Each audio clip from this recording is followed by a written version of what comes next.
Hello ladies and gentlemen, Nick here and welcome to part 2 of my March the 3rd 2026 unboxing videos. So I've already unboxed The War Between the Land and the Sea Blu-ray Steelbook and also discussed the Standard Edition Blu-ray as well as also Predator Badlands, the Blu-ray which I got from FOP London for Shaftesbury Avenue on Saturday 28th of February, which is the day where at the very least, these two parcels arrived. This one came on Sunday the 1st, and I'm maybe doing a showcase of some other stuff from Saturday that I got. So I'm going to put this one out of the way for now, and then we got two boxes here.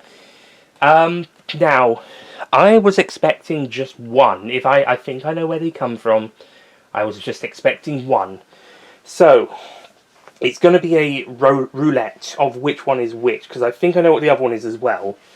But ahead of the curve, I pre-ordered back in January, the Lupin Zero Collector's Edition and Standard Edition Blu-rays from all the anime. I mean, I could have easily gotten the Standard Blu-ray in the FOP as well if I went down and had a look to see if it was there. But I thought I'd just get that one now, get it with the Collector's Edition. And then later they also did the pre-order for SpyxFamily Code White's Blu-ray Collector's Edition and also Standard Edition Blu-ray. Also the DVD and the soundtrack CD. The Collector's Edition would include all three. And I wanted the standard one of both of, as well as the Collector's Edition. The thing with SpyxFamily Code White is, whilst Lupin Zero was set to be released on the 23rd of February, the same day as the War Between the Land and the Sea, SpyxFamily was not set to be released until the end of this month, March. I think it said March the 30th, or March the 30th, which would have been a Monday at the opposite end of the month to now. So that would have come probably more around the time of the SpyxFamily Season 2 Blu-ray did last year. But I was given notice a couple days after when Lupin Zero was supposed to have come out that both orders had been shipped. The Lupin Zero one was for like 3 days after the day it should have been released. So that one, unlike Amazon, all the anime doesn't necessarily ship it early. It might ship a bit later, so you may not necessarily get it. Plus, it comes in the post as opposed to a delivery, so it may not come on release day. But I was wondering where was the hey, we've shipped your order off announcement. It took about 3 days, interestingly, to the Thursday. But also, interestingly, I got the shipment orders confirmed having been shipped for both, even though SpyxFamily's one shouldn't be until the end of this month, start of April. So that was an interesting surprise, which means it's one or the other. One of these will be Lupin and one of these will be SpyxFamily orders, so it's going to be roulette between which one's which. I'm going to do the one on the left first because that one's the one on bottom, as I had left them because they were left on my bed on Saturday whilst I was out at BFI in London, etc. So the one on the left is whatever one I put at the bottom when they're putting it over to the side to save for this unboxing, and then the one on the right is the one on top. So I'm going to do bottom first, as I've been doing with these unboxings, just going from bottom to top, starting with War Between. So we're going to start with the bottom one, whatever that turns out to be. And if I got 2 copies of Lupin, I'm going to be surprised because I thought I only ordered the one. But it should be different orders, and it did say it was shipping the SpyxFamily one. Plus, if it was in the same order, it would have come in the same box, presumably. But oh well. I'm going to put the one that's on the right back over there with the other one that came on Sunday, and we're going to open up the first one. So the one on the left, the one I put down on the bottom initially. I'm going to try and see if I can keep at least one of these boxes, or the Amazon one, in good condition, because I want to save a parcel, because I want to send a present to a friend. He knows who he is. I don't know if he's watching this channel. It might not be this box because it already looks a little bit damaged even before I opened it. Or I don't know if that was me or that was in the transit. I really don't want to rip this bit if I could help it. But if I'm not using this box, maybe if I... But then again, if the other one's not as is even more worse condition, then plus it depends on the, like, I know, like, the item I'm sending, it depends on the site. I mean, I did give it a test, but it probably would fit, but in case it doesn't, it might not end up being the one. Oh, I didn't do the... I've also realised I didn't censor the address on these, so I'm going to have to maybe try and do that in post. And then try and censor the other one's address before recording the second part.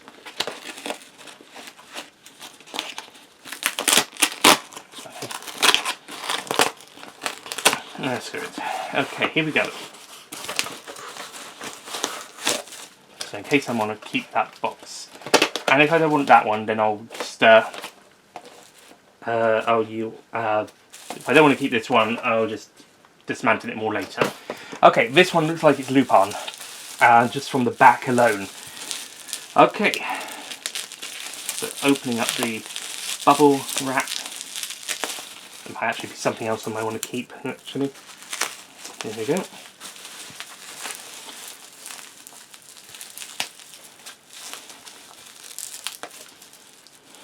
And I also talk about these a little bit as well. I only did a little bit for War Between, but I do at some point plan / hope to rewatch and review that properly each episode and do a ranking of the series at some point soon. Okay, here we go, Lupin Zero. So I'll keep this for the time being. Like I said, I'm hoping to send a Prezi to someone. That's my receipt. It's kind of stuck a little bit to the top. Yep, all good. So, here we go, Lupin Zero, the Collector's Edition Blu-ray set. And also the Standard Edition Blu-ray. So this one for the Collector's Edition sets that I own, and the Standard Edition for the regular DVDs and Blu-rays that I own in my anime collection. So, I'm going to open the Collector's Edition first, but I think the Standard one's fairly similar to the inside of that as well. So I'll put that to the side for now. There, so it's still in the frame. And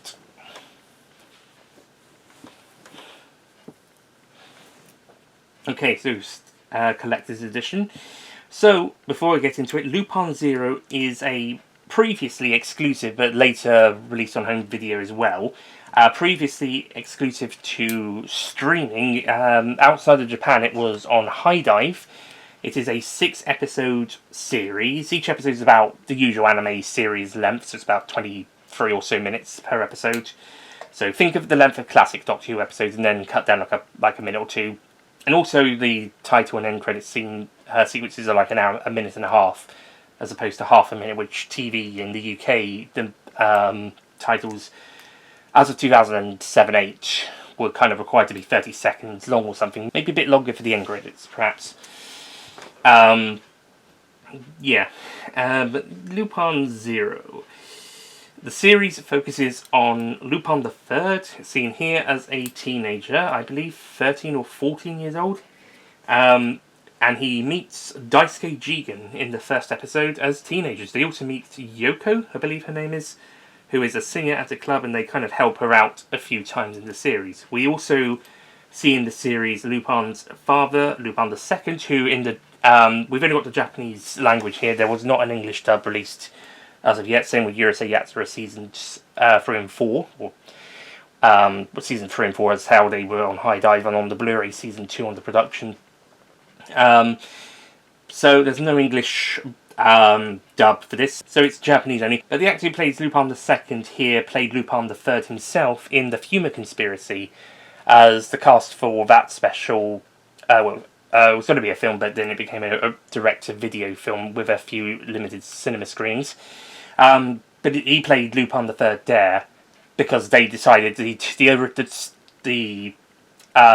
usual main cast were too expensive, and they needed to cut down on saving some money on that after spending a lot on another project. So they got a new cast in who were cheaper. The actor who played Lupin III there is actually also the original voice actor of Ataru from Yurusei Yatsura, which I just mentioned, and he comes back to play Ataru's dad, and that's in the reboot series, the new series, and now he's playing Lupin's dad in Lupin Zero, so it's a nice little bit of callback there. We also have Lupin the First, who is more akin to how he's portrayed in Monkey Punch's manga, rather than how he is in the original Maurice LeBlanc books. So let's we'll have a quick look at the spine. There we go. Top, Lupin Zero, collector's edition from all the anime, and the bottom with all of the legal stuff on it. And there's the back, which I might need to stick on with some glue dots later. But I will read what it says from the back of the standard edition, because it should be the same thing. The exploding metropolis of 1968 Tokyo is a wonderland filled with constant innovations, tempting opportunities, and beautiful girls. Unfortunately for the young Lupin, his father, Lupin II, insists that young Lupin stay on the right side of the law and avoid those temptations, even though the boy's granddad, Lupin I, the world's greatest thief, has stuffed young Lupin's head with tricks of his nefarious trade. Then Lupin encounters similarly trouble-prone schoolmate Jigen, and when Bad Boy meets Bad Boy, what do you think they're going to do? It's the start of a beautiful friendship and the wildest crime spree of all time in Lupin Zero, which the name basically means it's a prequel series to Lupin the Third Part 1, as is the one called Fujiko Mine, but that spin-off is more focused on Fujiko, whilst this one centres on Lupin the Third and Jigen as teenagers, and their first initial couple of adventures together, as well as a few adventures with Yoko. The third episode is Lupin being given a task by his grandfather to do. My favourite episode is actually episode 4, which is more of a Lupin Jigen focused episode halfway through the series. That's separate from the stuff with Yoko or Lupin's father and grandfather. It's actually more focused on Lupin and Jigen themselves. I'd say episode 2 also is as well. One's the introduction, kind of getting into it. It's more focused on Yoko stuff and Lupin's the family maid Shinobu, not to be confused with Shinobu from Yurusei Yatsura. So there's a lot of Yurusei Yatsura connections with this series. In fact, this was released around the same time Yurusei Yatsura Season 1 production block, Season 1 and 2 on High Dive and on the Blu-ray were also coming out. So there's quite a few connections between those two series. But anyway, episode 1 is more about Lupin and meeting Jigen and then meeting Yoko. Episode 2 is more of a Lupin and Jigen sort of story. Kind of a typical Lupin adventure, but there's still kind of bond, or Jigen still doesn't quite entirely trust Lupin. He still wants to be more on his own, a lone wolf, etc. 3 is the one that has Lupin. He's initially with Yoko to start with, but then he's tasked by his grandfather to partake in this mini competition. Albert from Part 5 and a few episodes of Part 6 also pops up in this one as also a young boy. Episode 4 more focused on Lupin and Jigen, as I mentioned. It's actually the one where they steal some beer from the Japanese army. I think it's beer, or is it some sort of alcoholic beverage? I think it might be whiskey.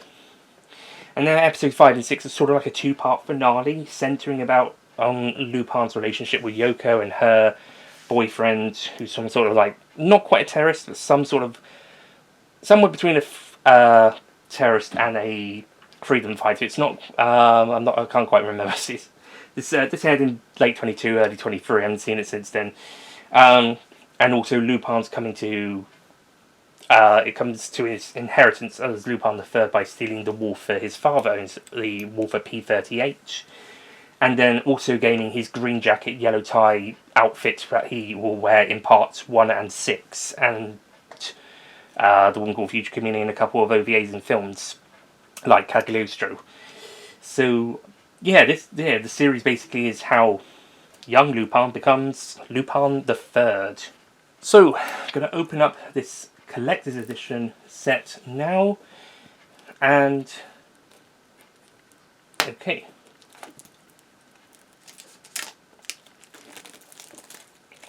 My 15 age rating sticker. Oh yeah, this series is rated 15, which kind of makes sense. It's probably... Is it the least 15 out of the series so far? Maybe. There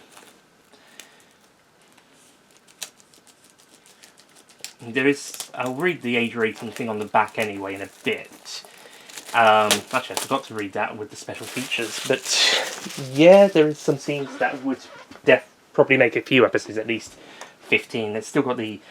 Like, there's still violence, there's still probably some bad language, there's still some sexualization. Not so much actual sex, but sexualization. There's one scene where Lupin the First rips out a 242 from one of the girls who's hanging around him in a quite cruel moment when she's just trying to, like, you know, say to him, like, oh, go easy on your grandson or something along those lines. He's only just a kid, you know, don't overforce him or something. I can't exactly remember the exact words, but she's trying to kind of, like, defend Lupin the Third, and Lupin the First has just ripped her tooth out and throws her to the ground, and then has his 2 guards escort her out to who knows what after, despite Lupin the Third's comforting her on the floor. Which actually shows that, well, that's one I mentioned, he's more in line with his manga counterpart rather than the original Maurice LeBlanc characterizing, where he's basically a bastard in the Monkey Punch manga. As opposed to him, well, he's probably a bit of a bastard in the original novels, but he's still the charming, sophisticated gentleman thief that he's been portrayed as elsewhere. But in Monkey Punch's manga, he's portrayed as a senile old man who's clinging on to life. He's a bit of a bastard. Not very nice at all. He's like definitely probably the least nice of the 3 Lupins of this series. As a sharp contrast to Lupin II, who is much nicer in comparison. And then Lupin III, of course, in this series, he's also much more nice here, and probably nicer than he is in most of his stories when he's an adult. It's one of his. He's probably a more nicer character here than some of his later adventures, but that's not to say he is not in general. Although, well, I say in general, sometimes he is a bastard, sometimes he's not. Depends on what story you're watching. The recent Immortal Bloodline film, which I went to see on the 21st of February, he was not. He was pretty good guy there. Anyway, also on the back we have Lupin and Jeek and Dare as buddies. We also have the special booklet that comes with this collection, and the inside of the Blu-ray. Now it does look very similar to the standard Blu-ray, so, and even it has the same stuff on the back. So I think apart from the fact that the 15's not rating's not included, and the they leave there's some space left for it on the standard one, you could get the 2 mixed up together. Anyway, so opening up on the inside is an alternative interior cover, which maybe I'll swap that round, because if the standard one's got the same, and that won't include the rage rating, maybe I'll swap that round to feature that one to differentiate the 2, but I'll make that decision later. But it's basically the cover from the outside picture of the box, and then the disc is the same, so very similar in terms of the actual stuff here. I shall also show that's the back of the box. Bonuses just include opening and closing credits, clean, no text, the booklets for the collection set, and Japanese promos. So the standard one just has the promos and the credits, clean credits, no booklet. So I'm going to quickly look through this special booklet. So this should probably just be art pictures, and hopefully you can get a good view from there. So characters, props, background artwork, image boards, and gallery. Okay, now this is only a 6-episode series, so this probably might not have as much as, say, Part 6, which is 25 episodes, even though they only really focus on episodes 1 to 12 on that one, and don't really show anything from episodes 13 to 24. 25th one is actually episode 0, but I don't mind that one not being mentioned in the booklet, because that one has a bit of a different style to the other 24. 13 to 24, on the other hand, was completely omitted from that booklet, and I have absolutely no idea why. It's the better arc from that series as well, by the way, so yeah. Anyway, it also probably won't have as much as, say, maybe The Woman Called Future Community, which was 13 episodes, but who knows, maybe they'll have more space to do around, more pages to do more characters. Anyway, so we got young Lupin, or young Lupin III specifically, in his school uniform, which is blue. So this is technically considered a Blue Jacket series, like parts 4 and 5, even though he does wear green at the end. But the blue's more from his uniform rather than from his main jacket outfits. Interestingly, the Kyoshi specials, the Lupin the Third, that's third in Roman numerals and then RD. That's also, those specials in the Immortal Bloodline film are also considered Blue Jacket adventures, because Lupin has Blue Jacket in most, if not almost all of them. Which is interesting because it's a spin-off to the Future Community series, which had the Green Jacket Lupin outfit. And also the first one of those specials predated Part 4 by a year, so that was interesting. And then Daisuke Jigen, young Jigen, as it says here, different hat to what he usually wears. It's a different outfit, but this probably shows him. This does show him as a younger loner character, no one else in the world, living on a boat. He'll grow up and get a bit more of a sophisticated look when he's an adult, probably trying to imitate Lupin to a degree, but he would end up becoming more attached to his later hats, as we will see. And then Yoko, who is technically our leading lady of the series. That's a older character, but probably not by much, by like 20s or early 30s at least. But yeah, she's sort of a love interest, sort of. I mean, yeah, it's a bit awkward that a teenager and a late 20s, early 30-year-old person would kind of have a thing together, but they never go too far. Like a date or two is probably the most they do. Like that, she has a boyfriend, and on Lupin's part, it's more of a crush sort of thing. So it never goes too far. As mentioned, the worst it probably gets is a couple dates. They like each other quite a bit, but obviously with her being older and also having a boyfriend, as we see in episodes 5 and 6. And him being a teenager, it's not going to go much further than just hanging out once or twice. Yeah. Anyway, also Shinobu, the maid of the Lupin family, and to a lesser degree, Lupin II's sort of love interest. She's like both characters sort of have elements of Fujiko embodied into them. When I first saw the trailer, I remember doing a reaction on this channel, and I thought, was Yoko Fujiko? Was she a young Fujiko? That ended up not being the case, obviously. But I think some elements from her character got put into these two. Yoko, the beautiful woman Lupin III loves. And then Shinobu is the no-nonsense older woman figure who Lupin II also tries to get it on with once or twice. Like trying to putting his hand down her leg once or twice, like Lupin III will with Fujiko.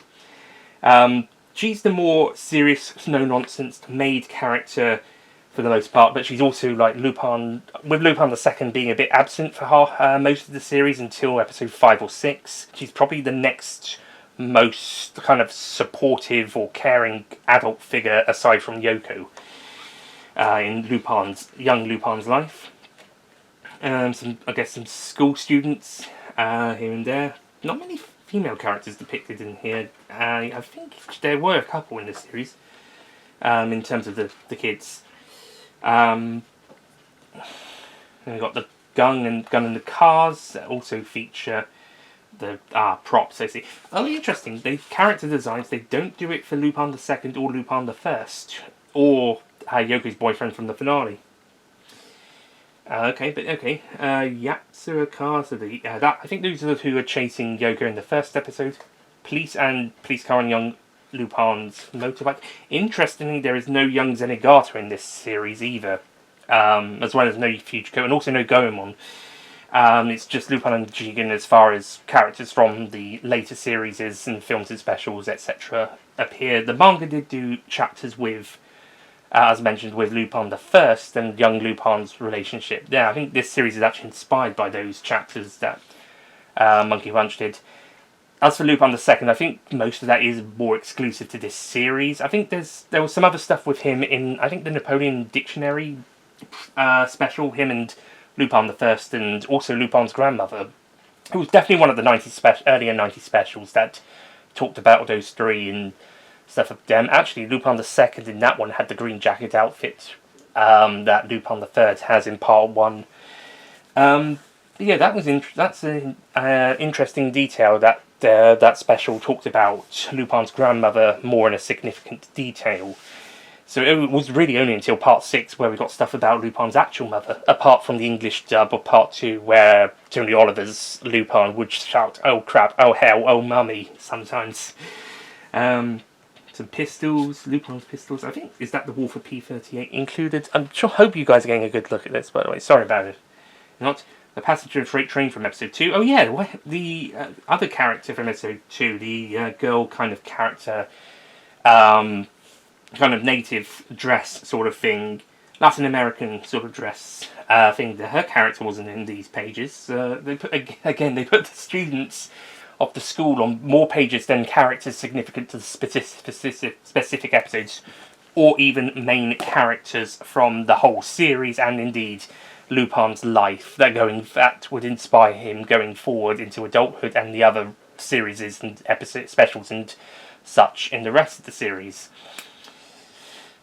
It's the part 6 situation again, where they chose to have the Baker Street residents and people who work there over characters who will be more important in, say, the second half of the series, or even some episodes of the first half of the series that aren't spotlighted in that booklet. Anyway, Marion Hood's rifle. I think that's the character from episode 2 of this series I was talking about. And Lupin's sports car, motorcycle on this page, and the Latin American necklace. Lupin's sports car, Troop's rifle. I think that's more from episode 4. Oh yeah, that's another character who's not been... The characters from episode 3 Lupin's going up against, including young Albert, are not featured here. Marion... I think, actually, no, Marion Hood is one of the competitors in episode 3. So it was... But there was another character in episode 2. And there was another in episode 3 character who actually turns out to be Lupin the Second in disguise. But yeah, they're not listed here. Young Lupin's car, Yoko's compact mirror, microfilm gift necklace, other box, and motorcycle from episode 5 drawings. So yeah, some good props and stuff. And then background artwork looks really good here. Nice stuff there. Most of this looks like episode 2 and the school setting. Oh, nice image boards. Some cool stuff there. This was a great mini-series. It's a shame it only had 6 episodes. Really, it would have been really nice. And there's some pictures from the whole show, which is cool. There's I think the back of, yeah, it's not all of them, but it's the back of the piece of paper and the back of the Blu-rays have some of these pictures. Some of them I think are just in the booklet, some of them are just on the back. And then there's the inside there. No interview with anybody on this version. Anyway, so that's the Lupin Zero Collector's Edition set. I'll get some stickers. I'll get some sticky dots to put this on the back of the box there. And then just to complete this unboxing, the Standard Edition Blu-ray, which will probably be exactly the same as the inside of the Collector's Edition Blu-ray, but with the 15 rating on the inside. Not the inside, on the front cover this time. Unless perhaps they have a different picture for the alternative cover, but my guess is no. Oh, my knee! Ow, my knee! Also, I'll read on the back quickly for this. Contains strong sex references, nudity, violence, bloody images, and domestic abuse. I think actually there's also a scene where Yoko's boyfriend might hit her as well. I might be wrong about that. He definitely gets cross with her at one point in episode 5.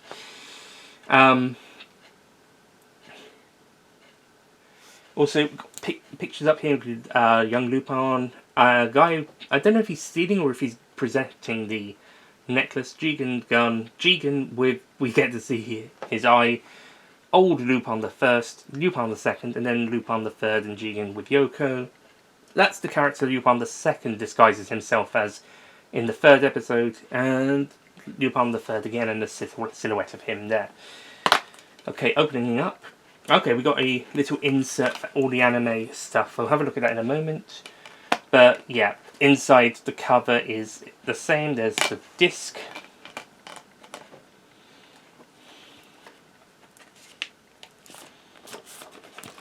And then there's the cover. So I might...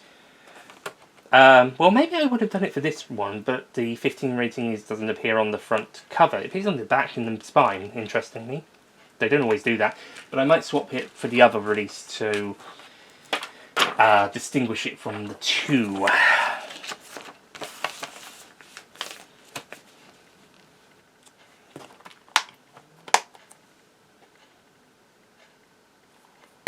Okay, so I'm fairly happy with that now.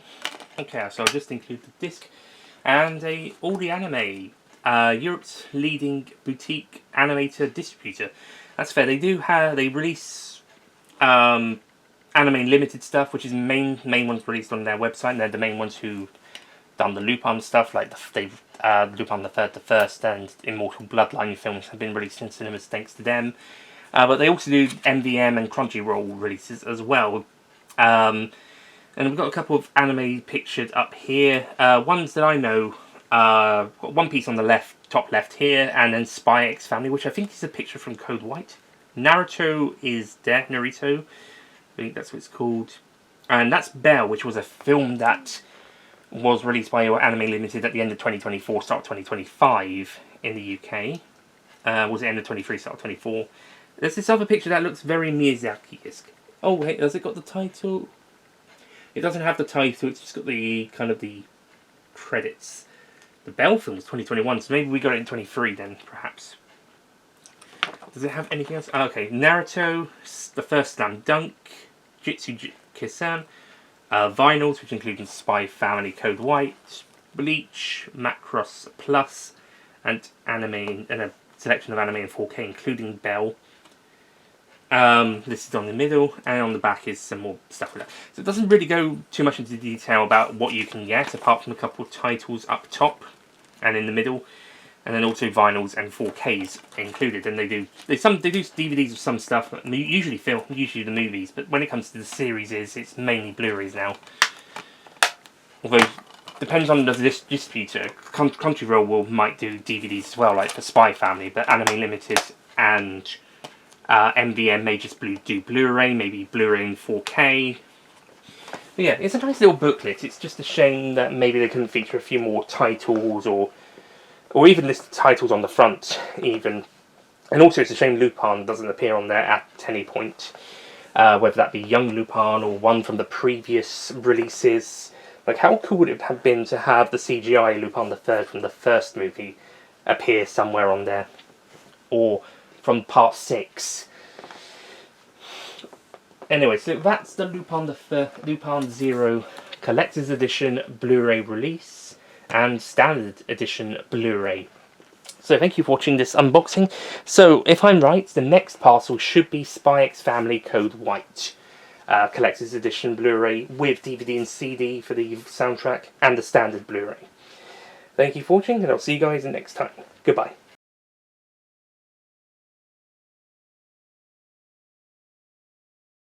Don't forget to click below to subscribe to the official Nicholas Payne YouTube channel.